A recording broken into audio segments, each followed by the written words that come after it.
اپنے گھر سے لائی ہے نا وہ بھی ہتھیا لیتے ہیں, اپنے دیے ہوئے گفٹ تو واپس لیتے ہی ہیں, جو وہ اپنے گھر سے لائی ہے وہ بھی ہتھیا لیتے ہیں. یہ سارے قرآن کے احکام ہیں جس کی آج دھجیاں اڑائی جا رہی ہیں, کیونکہ ان احکام کا لوگوں کو علم ہی نہیں ہے.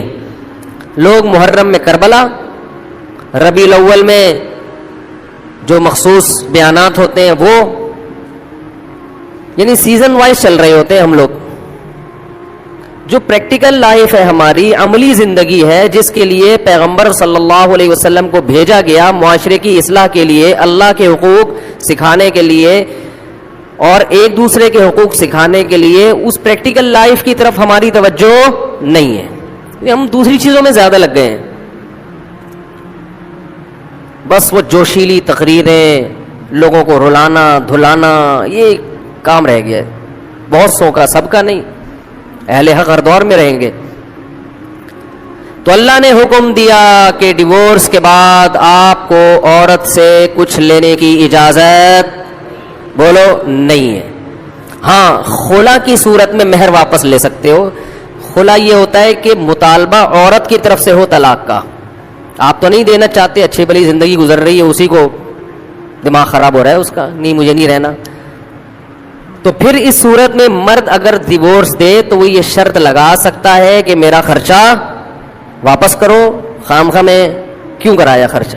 کچھ دن پہلے ایک واقعہ سامنے آیا, ایک آدمی کی شادی ہوئی, دلہن نے پہلی رات کو بولا کہ آپ مجھے پسند نہیں ہو, میں تو کہیں اور شادی کرنا چاہتی تھی, ابا نے آپ کے متھے باندھ دیا. حالانکہ 6 مہینے سے تیاریاں چل رہی ہیں. اب کیا گزرے گی اس آدمی کے اوپر. تو خیر اس نے تو اٹھا کے پٹخنا ٹھکائی لگانا شروع کر دی. کمبخت ایک میسج کر دیتی کہ میں راضی نہیں ہوں, میرا خرچہ کرا دیا, پہلی رات کو بول رہی ہے کہ نہیں ٹھکائی لگانی چاہیے تھی, میں نہیں کہہ رہا, لیکن اس نے لگائی ٹھکائی, غلط کیا اس نے. تو ایسے موقع پہ بھائی ٹھیک ہے اپنا راستہ لو, میرا خرچہ واپس. اب کون رکھے گا ایسی صورت میں. چاہتی کہیں اور تھی. بھائی تو چاہتی تھی بھی اگر کہیں اور, تو اب بتانے کی کیا ضرورت ہے. ہر بات بتائی تھوڑی جاتی ہے. بولو بھائی دل میں بولو چاہتی تو تھی, لیکن چلو ہو گئی, اب اسی کو چاہنا شروع کر دیں گے آہستہ آہستہ.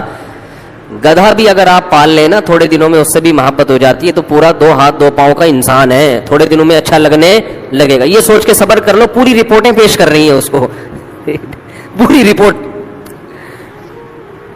تو ظلم وہاں سے ہو, مطالبہ وہاں سے ہو, تو پھر آپ واپسی کا, مہر کا واپس مطالبہ کر سکتے ہیں. بھائی جو مہر دیا واپس دو. یہ بھی اللہ نے ان آیتوں میں حکم بیان کیا.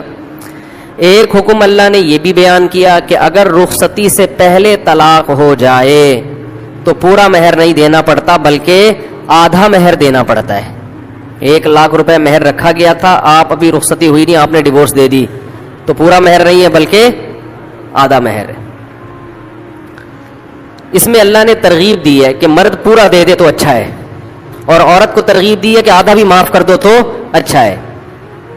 ترغیب دونوں کو دی جا رہی ہے, چھوڑو بھائی, لیکن حکم بیان کیا جا رہا ہے کہ مرد کو آدھا دینا پڑے گا اگر وہ مطالبہ کرے.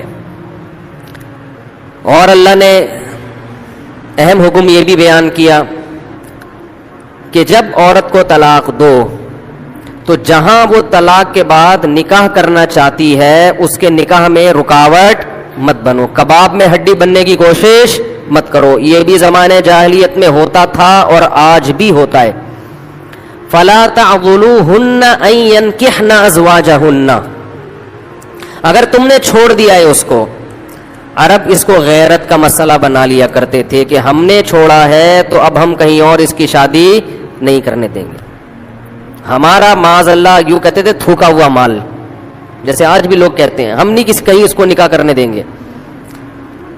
اس سے بھی قرآن نے کیا کیا, منع کیا. اور اس سے بھی منع کیا کہ اپنی مرضی سے زبردستی اس کا نکاح بھی مت کراؤ طلاق یافتہ کا. ینکحن ازواجہن, اپنے سلیکٹڈ شوہر سے نکاح کرنا چاہتی ہے تو تم کباب میں ہڈی بولو نہیں بنو, یعنی اس کو یہ رائٹ ہے کہ وہ جہاں چاہے نکاح کرے. یہ بھی خرابی ہے آج کل. بعض علاقوں میں یہ خرابی ہے کہ بیوہ کو یا طلاق یافتہ کو نکاح تو کرنے دیتے ہیں, لیکن بعض علاقوں میں دستور ہے نکاح ہمارے ہی خاندان میں ہوگا, آپ ہمارے خاندان سے باہر نہیں جا سکتی. اس کو بھی قرآن نے کیا کیا, بولو ختم. نکاح بھی سے بھی نہیں روک سکتے, اور نکاح بھی وہاں ہوگا جہاں آپ نہیں بلکہ یہ چاہے گی. اس میں اللہ نے عمر کی کوئی قید نہیں لگائی. 40 سال کی بیوہ یا طلاق یافتہ ہو, 50 سال کی ہو, 55 سال کی ہو, یہ تمہارا ہیڈیک نہیں ہے. تمہیں زیادہ ٹینشن لینے کی ضرورت نہیں ہے. لوگ بڑی ٹینشن لے رہے ہوتے ہیں کہ تمہیں ضرورت کیا ہے, اب 4 بچے ہیں تمہارے, 5 بچے ہیں, اس عمر میں تمہیں شادی کرتے ہوئے شرم نہیں آتی. چھوڑو بھائی, کیا ضرورت ہے. تو اللہ فرماتے ہیں کہ تمہیں ٹینشن لینے کی ضرورت, بولو, یہ اس کا ہیڈیک ہے, یہ تمہارا ہیڈیک نہیں ہے. جیسے کوئی 4 شادیاں کر رہا ہے تو اس کا ہیڈیک ہے نا, آپ کا ہیڈیک تھوڑی ہے یہ. آپ پتہ نہیں کیوں پریشان ہیں, مفتی صاحب کو کیا ہو گیا, وہی ان کا ہیڈیک ہے, آپ کا ہیڈیک نہیں ہے یہ. میں اپنی بھی درمیان میں لگا دیتا ہوں نا. تو ہر ایک کے ہیڈیک ہم نے پالے ہوئے ہیں. وہ یہ کیوں کر رہا ہے, وہ یہ کیوں کر رہا ہے, وہ کم عمر سے شادی کیوں کر رہا ہے, وہ بڑی عمر سے شادی کیوں کر رہی ہے, یہ ہوتے ہیں نا لوگوں کے مسائل. اس نے یہ کیوں کر لیا. ایک خاتون نے مجھے بتایا کہ وہ ایک دفعہ بیوہ ہوئی, اللہ کی قدرت دوبارہ شادی, دوبارہ بیوہ ہو گئی. تیسری دفعہ جب ان کی شادی ہو رہی تھی لوگ مذاق اڑا رہے تھے, بس کرو یار, 2 دفعہ بیوہ ہو گئی, اب آرام سے بیٹھو. اب وہ بیوہ تو کوئی بھی ہو سکتا ہے, جوانی میں بھی عورتیں بیوہ ہو جاتی ہیں. تو اب دیکھو لوگوں کو تکلیف ہو رہی ہے, بھائی یہ اس کا ہیڈیک ہے. اچھا, لوگ اس سے شادی کرتے ہوئے ڈر رہے تھے ان سے کہ میں بھی بیوہ, پھر میں نہ مر جاؤں. تو اس کا اس سے کوئی تعلق نہیں ہے. ہو سکتا ہے 2 دفعہ بیوہ ہونا تقدیر میں لکھا ہو, 3 دفعہ نہ ہو. یہاں مجھے وہ چٹکلا یاد آتا ہے, وہ ایک آدمی نے, ابے چھوڑو چٹکلوں کا بھی, قرآن کو فوکس کرتے ہیں. آخر میں چٹکلے ہونا یہ صحیح ہوتا ہے, درمیان میں ہی آ جائیں تو پھر سارا موضوع چینج ہو جاتا ہے. اتنے اچھے احکام بیان ہو رہے ہیں قرآن کے, آگے اس کو آپ نے لوگوں کو بتانا بھی ہے. تو اللہ نے حکم دیا کہ طلاق کے بعد ایک دھیلا واپس نہیں لینا. خلا کی صورت میں لے سکتے ہو, مگر خلا بھی شوہر کی رضا سے ہوتا ہے, یک طرفہ نہیں ہوتا, یاد رکھیں. دوسرا کام تم نے کیا کرنا ہے, اس کو کہیں اور نکاح سے روکنا نہیں ہے. تیسرا کام یہ کرنا ہے, نکاح بھی وہاں کرنا ہے جہاں وہ چاہتی ہے. تمہاری مرضی نہیں مسلط ہوگی, اس کی مرضی چلے گی. اور اگر پرانے شوہر سے نکاح کرنا چاہے اور 2 طلاقیں ہوئی ہوں تو وہاں بھی کر سکتی ہے, کیونکہ آیت کا ایک شان نزول بھی ہے. ایک صحابی نے اپنی بہن کا نکاح کسی صحابی سے کرایا, تھوڑے دنوں میں طلاق ہو گئی. طلاق ایک تھی, عدت ختم ہوئی, نکاح ختم. اب تھوڑے دنوں کے بعد دوبارہ ان دونوں کا دل چاہنے لگا کہ ہم آپس میں کمپرومائز کر لیں. ہوتا ہے وقتی طور پر اختلافات بہت زیادہ ہو جاتے ہیں, جب دور رہتے ہیں تو آپس میں میلان ہونے لگتا ہے.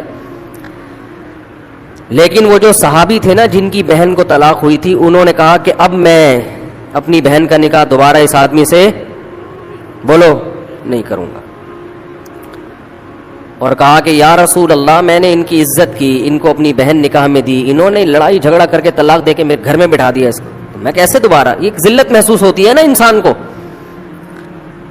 قرآن میں اللہ نے آیتیں نازل کی کہ اگر وہ اپنے شوہر سے نکاح کرنا چاہتی ہے تو درمیان میں رکاوٹ مت بنو. لڑے بھی وہ خود تھے, اب جڑ بھی خود رہے ہیں. نہیں آ رہی بات. اس کو بھی لوگ غیرت کا مسئلہ بنا لیتے ہیں, سسر صاحب بنا لیتے ہیں. میرے داماد نے میری بیٹی کو طلاق دی ہے, میں تو نہیں واپس بھیجوں گا. بھائی دنیا میں جو آدمی میں لچک نہیں ہے نا, فلیکسیبلٹی نہیں ہے, لچک نہیں ہے جس میں, وہ کبھی بھی کامیاب نہیں ہو سکتا. یاد رکھو, یہ جو ہوتا ہے نا, میں اصول کا پکا. بھائی اصول کا پکا ہونا تو اچھا ہے, لیکن یہ اصول ہی غلط ہے کہ جو کہہ دیا تو اس پہ قیامت تک قائم رہنا ہے. یہ اصول ہی غلط ہے. اصول یہ ہونا چاہیے کہ جب موقع کی مناسبت سے جو بات ٹھیک لگے گی اپنے آپ کو چینج کر لوں گا. یہ اصول ٹھیک ہے, اس اصول پہ پکے رہو, اور یہ نبی سے ہمیں ملتا ہے یہ اصول. حدیث میں آتا ہے ایک صحابی نبی کے پاس آئے, مجھے صدقہ چاہیے, یہ چاہیے, وہ چاہیے. آپ نے فرمایا اللہ کی قسم تم پر خرچ نہیں کروں گا میں. وہ چلے گئے, آپ نے دوبارہ بلایا, فرمایا ان پہ صدقہ کرو, دے دو. وہ پریشان, یا رسول اللہ آپ نے تو قسم اٹھائی تھی کہ میں آپ کو نہیں دوں گا. آپ نے فرمایا مر رعا علی یمین فرعا غیرہا خیرا منہا فلیکفر عن یمینہ, کہ جو شخص کسی بات پہ قسم اٹھا لے, جائز بات ہو, کوئی اگر حرام پہ قسم اٹھائی